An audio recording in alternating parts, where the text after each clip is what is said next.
ಕಾಲಿಪನವರು ನಾನು ಅವರ ಹತ್ರ ಆಗಾಗ ಹೋಗ್ತಾ ಇದ್ದೇವೆ.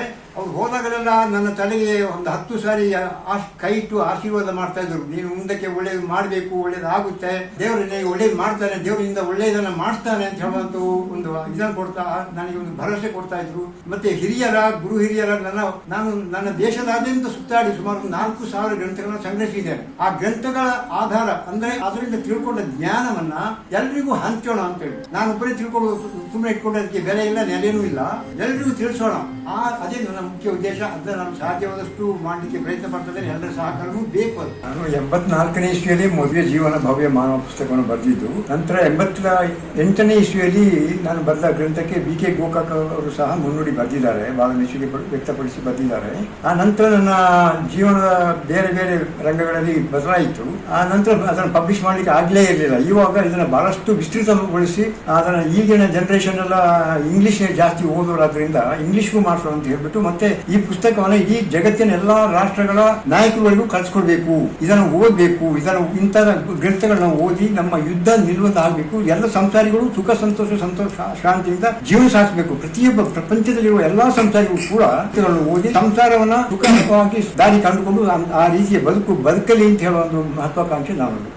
ನಮ್ಮ ಸ್ಪೆಷಲಿ ನಮ್ಮ ಈ ಫೀಲ್ಡ್ ಮಾರ್ಷಲ್ ಕಾರ್ಯಪ್ಪ ಅವರು ನಮಗೆ ಒಂದು ಮಾಡೆಲ್ ಫಿಗರ್. ನಮಗೆ ಸ್ಪೆಷಲ್ ನಮ್ಮ ದೇಶಕ್ಕೇನೆ ಇಂಥ ಒಂದು ಕಾರ್ಯಕ್ರಮ ಸ್ಪೆಷಲಿ ಅವರಿಗೆ ನಮ್ಮ ಒಂದು ಮನವಿ ಇದೆ, ಅವರಿಗೆ ಭಾರತ ರತ್ನ ಸಿಗ್ಬೇಕು ಅಂತ ಹೇಳಿ. ಅದನ್ನ ನಾವು ನಮ್ಮ ಸಂಸದರಿಗೆ ನಾವು ಮೆಮೊರಾಂಡಮ್ ಕೊಡೋ ಟೈಮಲ್ಲಿ ನಾವು ಹಿರಿಯರು ಕಿರಿಯರು ಅಂತೆಲ್ಲ ಎಲ್ಲಾ ಜನಾಂಗದ ವರ್ಗದ ಜನರು ಬಂದು ಸೇರುವುದು ಅದು ನಮ್ಮ ಕರ್ತವ್ಯ. ಹಾಗೇನೆ ಅವರು ಬಂದು ಸೇರಿದ್ದಾರೆ. ಮುಂದಿನ ದಿನಗಳಲ್ಲಿ ಅವರಿಗೆ ಭಾರತ ರತ್ನ ನಂಬಿಕೆ ಅಂದಿದೆ. ತಮಗೂ ನಮಸ್ಕಾರ. ಫೀಲ್ಡ್ ಮಾರ್ಷಲ್ ಕಾರ್ಯಪ್ಪ ಮತ್ತು ಜನರಲ್ ತಿಮ್ಮಯ್ಯನವರು ಭಾರತದ ಅತ್ಯುನ್ನತ ಮಹಾದಂಡನಾಯಕರು. ಅವರು ನಮ್ಮ ಕಮ್ಯುನಿಟಿಗೆ ಸೇರಿರುವುದು ನಮಗೂ ಬಹಳ ಹೆಮ್ಮೆಯ ವಿಷಯ. ಈ ವಿಷಯದಲ್ಲಿ ಮೋಟನಾಡಿದ ಸೋಮಯ್ಯನವರು ಬರೆದಿರೋ ಪುಸ್ತಕ ದಿವ್ಯ ಮಾನವ ಭವ್ಯ ಜೀವನ ಮತ್ತೆ ಡಿವೈನ್ ಲೈಫ್ ಸಬ್ಲೈಮ್ ಹ್ಯೂಮ್ಯಾನಿಟಿ ಇವತ್ತು ಕೊಡವ ಸಮಾಜದಲ್ಲಿ ಈ ಕಾರ್ಯಕ್ರಮ ಆಯೋಜಿಸಿರುವುದು ಮೋಟನಾಡಿ ಸೋಮಯ್ಯನವರಿಗೆ ನನ್ನ ಕೃತಜ್ಞತೆಗಳು. ಅದಕ್ಕಾಗಿ ಇದರಲ್ಲಿ ಸಹಾಯ ಕೊಟ್ಟು ಕೊಡವ ಸಮಾಜದಲ್ಲಿ ಇಷ್ಟೆಲ್ಲ ಜನರನ್ನು ಸೇರಿಸಿ ಮೈಸೂರು ಕೊಡಗಿನ ಎಂಪಿಗಳಾದ ಯದುವೀರ್ ದತ್ತಕೃಷ್ಣರಾಜ ಒಡೆಯರು, ಚಾಮರಾಜ ಒಡೆಯರು ಮತ್ತೆ ಬ್ಯಾಂಗ್ಳೂರು ಸೌತಿನ ಎಂಪಿಗಳಾದ ತೇಜಸ್ವಿ ಸೂರ್ಯರವರು, ಅವರ ಕುಟುಂಬದವರು ಬಂದು ಇಲ್ಲಿ ನಮ್ಮಲ್ಲಿ ಸೇರಿ ಒಡನಾಡಿದ್ದು ಬಹಳ ಸಂತದ ವಿಷಯ.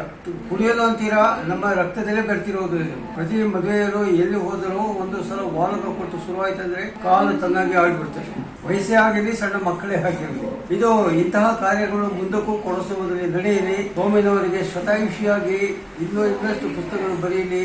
ಇದೇ ಪ್ರಕಾರ ಕಲ್ಚರಲ್ಸ್ ಕಾರ್ಯಕ್ರಮ ನಡೆಯಲಿ ಅಂತ ನನ್ನ ಒಂದು ಬಯಕೆ. ಶ್ರೀಮತಿ ತೇಜಸ್ವಿ ಸೂರ್ಯರವರು ಮಾಡಿರುವ ಸಂಗೀತ ಕಚೇರಿ ಇದುವರೆಗೆ ಕೇಳಿಲ್ಲ, ನೋಡಿಲ್ಲ. ಇಷ್ಟೊಂದು ಜನರನ್ನು ಮಂತ್ರಮುಗ್ಧರನ್ನಾಗಿ ಮಾಡಿಸಿದೆ. ಎಲ್ಲರೂ ಕುಣಿಯುತ್ತಿದ್ದಾರೆ, ಹಾಡುತ್ತಿದ್ದಾರೆ, ಗೋಷ್ಠಿ ಗಾನ ನಡೆಯುತ್ತಿದೆ. ಬಹಳ ಸಂತೋಷ ವಿಷಯ. ಕೊಡಸಮದ ಇದೇ ಪ್ರಕಾರ ಮುಂದಕ್ಕೂ ಸಾಗಲಿ ಎಂದು ನನ್ನ ಅಭಿಪ್ರಾಯ. ಹಾಗೂ ಫೀಲ್ಡ್ ಮಾರ್ಷಲ್ ಕಾರ್ಯಬಂಧವರಿಗೆ ಭಾರತ ರತ್ನ ಒದಗಿಸುವಲ್ಲಿ ಸಂಸದ ಇವರಿಬ್ಬರು ನಮಗೆ ಸಹಾಯ ಮಾಡಲಿ, ಅವರು ಸಹಾಯ ಮಾಡುತ್ತಾರೆ ಎನ್ನುವ ನಂಬಿಕೆಯೊಡನೆ ನನ್ನ ಮಾತುಗಳು. ಎಲ್ಲ ಗಣ್ಯರಾದ ದಿವ್ಯಾತ್ಮಗಳೇ ಹಾಗೂ ನಮ್ಮ ಮುಂದೆ ಕುಳಿತಿರುವಂತಹ ನನ್ನ ಎಲ್ಲ ಆತ್ಮ ಬಂಧುಗಳೇ, 1984ರಲ್ಲಿ ಇದು ದಿವ್ಯ ಜೀವನ ಭವ್ಯ ಮಾನವ ಕೃತಿಯ 4ನೇ ಪರಿಷ್ಕೃತ ಮತ್ತು ವಿಸ್ತೃತ ಮುದ್ರಣ. ಈ 2 ದೇಶ ಕಾಲ ಸಂದರ್ಭಗಳ ನಡುವೆ ಸುಮಾರು ಅರ್ಧ ಶತಮಾನವೇ ಸಂದು ಹೋಗಿದೆ. ನಿಜ ಹೇಳಬೇಕೆಂದರೆ ನಾನೇನು ಅಕಾಡೆಮಿಕ್ ವಲಯದ ಬರಹಗಾರನಲ್ಲ.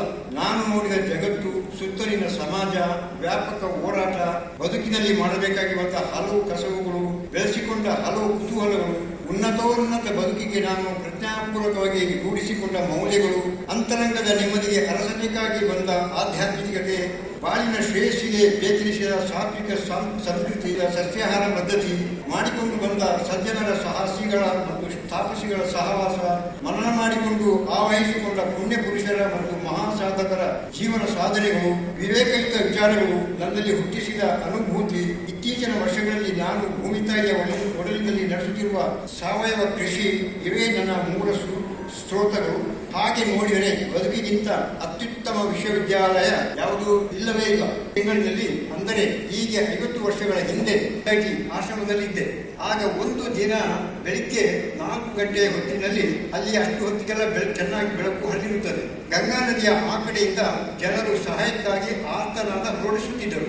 ಏಕೆಂದರೆ ದೋಣಿಯ ನಾವಿಕನು ದಡದಲ್ಲಿ ಹಗ್ಗ ಕಟ್ಟಿ ದೋಣಿಯನ್ನು ನಿಲ್ಲಿಸಿ ಚಹಾ ಕುಡಿಯಲು ಹೋಗಿದ್ದ.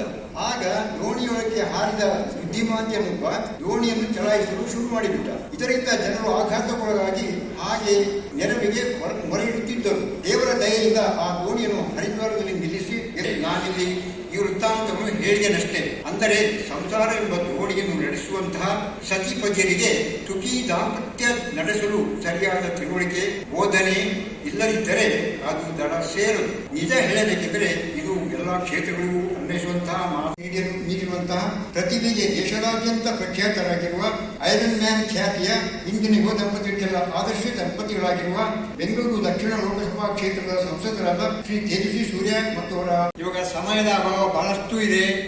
ಮಾತು ಕೇಳಿ ನನಗೆ ಇವಾಗ ಏನಾಗಿದೆ ಅಂತ ಹೇಳಿದ್ರೆ ನಾನು ಮಾತಾಡಲಿಕ್ಕೆ ಏನು ಉಳಿದಿಲ್ಲ. ನಮ್ಮ ತೇಜಸ್ವಿ ಸೂರ್ಯ ಅವರು ನನ್ನನ್ನು ಇವಾಗ 40 ವಯಸ್ಸಿಗೆ ಇಳಿಸ್ಬಿಟ್ಟಿದ್ದಾರೆ ಅವರ ಮಾತಿನಿಂದ. ತೇಜಸ್ವಿ ಅವರ ಧರ್ಮಪತ್ನಿ ಶಿವಶ್ರೀಯವರು ಹಾಡು ಹಾಡಿ ನಮ್ಮನ್ನೆಲ್ಲ ಇವತ್ತು ಸಮಾನಂದದಲ್ಲಿ ಮುಳುಗಿಸುವಂತಹ ಒಂದು ಕಾರ್ಯಕ್ರಮ ಹೋಗಿದೆ. ನಮಗೆ ಇವಾಗ ಸಮಯದ ಅಭಾವ ಉಂಟು. ನನ್ನ ಮಾತು ನಾನು ಬರೆಯುವಲ್ಲಿ ನಾನು ಸ್ವಲ್ಪ ಚಿಂತಿಸಿ ಬರೆಯುವನೇ ಹೊರತು ಮಾತಾಡಿ ಅಭ್ಯಾಸ ಇಲ್ಲ. ದಯವಿಟ್ಟು ನನ್ನನ್ನು ಕ್ಷಮಿಸಿ. ನಾವೆಲ್ಲರೂ ಇದನ್ನು ಹಾಡು ಕೇಳಲಿಕ್ಕೆ ಪ್ರಯತ್ನ ಜಲಕೆ ತಿಮ್ಮಯ್ಯ DSO ರವರು ನಮ್ಮ ಹಿಂದಿನ ಪೀಳಿಗೆಯವರು. ಅವರು ತಮ್ಮ ವೃತ್ತಿಪರ ಕ್ಷೇತ್ರದಲ್ಲಿ ಅತಿ ಉನ್ನತ ಮಟ್ಟದ ಶ್ರೇಯಸ್ಸನ್ನು ಸಾಧಿಸಿದವರು. ಆ ಕಾರಣದಿಂದ ಅವರು ನಮ್ಮ ಪೀಳಿಗೆಯವರಿಗೂ ಹಾಗೂ ಮುಂದಿನ ಪೀಳಿಗೆಯವರಿಗೂ ಆದರ್ಶಪ್ರಾಯರಾಗಿದ್ದಾರೆ. ಅಭಿಮಾನ ಅಪಾರವಾಗಿದೆ. ಇಂತಹ ಮಹನೀಯರ ಬಗ್ಗೆ ವಿರಚಿತವಾದ ಕೃತಿಗಳು ನಮ್ಮ ಮುಂದಿನ ಪೀಳಿಗೆಯವರಿಗೂ ಮಾರ್ಗದರ್ಶಕವಾಗಿರಲಿ ಎಂದು ನಾನು ಹಾರೈಸುತ್ತೇನೆ. ಅದಕ್ಕಾಗಿ ಇಂದಿನ ಯುವ ಪೀಳಿಗೆ ತಮ್ಮ ಮೊಬೈಲ್ ಫೋನ್ಗಳನ್ನು ಸಾಧ್ಯವಾದಷ್ಟು ಬಿಡುವು ಮಾಡಿಕೊಂಡು ನನ್ನ ವಿನಂತಿ.